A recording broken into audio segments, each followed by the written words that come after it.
그러면 대사성 산증의 치료에 대해서 공부를 해보겠습니다.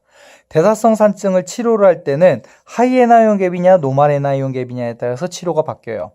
하이 NiON 갭인 경우는 어떤 경우라고 했어요? 산을 얻은 경우라고 했죠. 그럼 어떤 경우예요? 그 산을 얻게 된 원인이 있을 거예요. 살리신살 중독이 됐든 다이아베틱 케토에시도시스가 됐든 이 경우에는 그 원인을 교정을 해야 됩니다. 왜냐? pH는 우리가 HCO3나 이런 걸 넣어서 치료는 할 수 있을 텐데 pH는 말씀드렸다시피 굉장히 민감하기 때문에 엔간하면은 넣어서 치료를 안 하려고 해요. 그렇기 때문에 하이 NiON 갭일 경우에는 기본적으로 원인을 교정하는 게 우선입니다. 그럼 노멀 NiON 갭이라고 칩시다. 이 경우에는 우리가 염기를 잃어서 생긴 거예요. 그쵸? 염기를 잃어서 생긴 거니까 어떻게 하면 돼요? 염기를 넣어주면 되는데 방금 전에도 얘기했다시피 우리가 염을 넣어서 pH를 맞춘다라고 하는 건 굉장히 위험한 일이에요. 그렇기 때문에 엔간하면 치료를 안 하고 싶어 해요, 우리는. 특히나 예를 들어 설사 때문에 생긴 거다 그러면 우리 몸이 볼륨이 없어서 생긴 거니까 볼륨을 보정을 하거나 하는 방식으로 치료를 하고 싶어 하죠. 근데 도저히 안 될 경우에는 우리가 중탄산염을 넣을 수밖에 없는 상황이 생깁니다. 이럴 경우는 어떨 때냐면은 HCO3가 10보다 낮을 정도로 산증이 심하거나 pH가 7점이 미만일 정도로 심할 때, 한마디로 엄청나게 산증이 심할 경우에는 어쩔 수 없이 교정을 하는 거예요.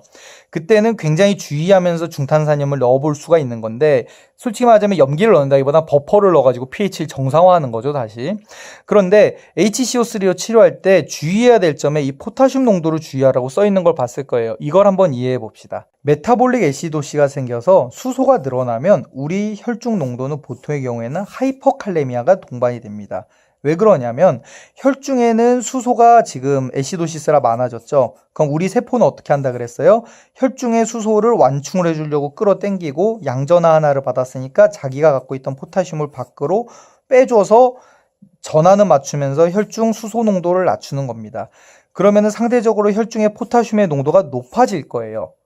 근데 이 하이퍼칼레미아가 실제로 하이퍼칼레미아가 온 거예요? 아니죠. 세포 속에 있던 걸 어거지로 끌어낸 거죠. 그럼 우리가 중탄산염으로 교정을 하게 되면 어떻게 돼요? 수소량이 줄어들 거예요. 그럼 어떻게 돼요? 이 밖에 꺼내놨던 포타슘이 다시 세포 속으로 들어가면서 줄어들 겁니다. 그래서 하이포칼레미아가 올 수가 있기 때문에 우리가 포타슘 농도에 주의하면서 교정을 해야 돼요.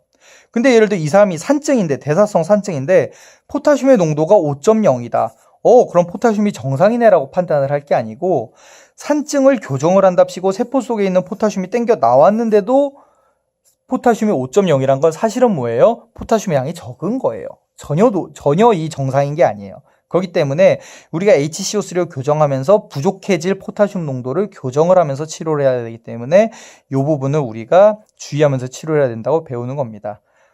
요약을 하자면 대사성 산증의 치료는 하이 NiON 갭은 산을 얻어서 생긴 거니까 산이 생기는 원인을 치료해야 되는 거고, 노멀 NiON 갭은 염기를 잃어서 생긴 건데 엔간해선 교정을 안 하려고 하지만 상태가 심각하면 어쩔 수 없이 중탄산염을 넣어준다. 넣어줄 때는 굉장히 조심히 넣어줘야 되는데 pH도 잘 맞춰야 되겠지만 포타슘 농도가 너무 떨어지지 않는지를 항상 우리가 조심을 하면서 교정을 해야 된다는 겁니다.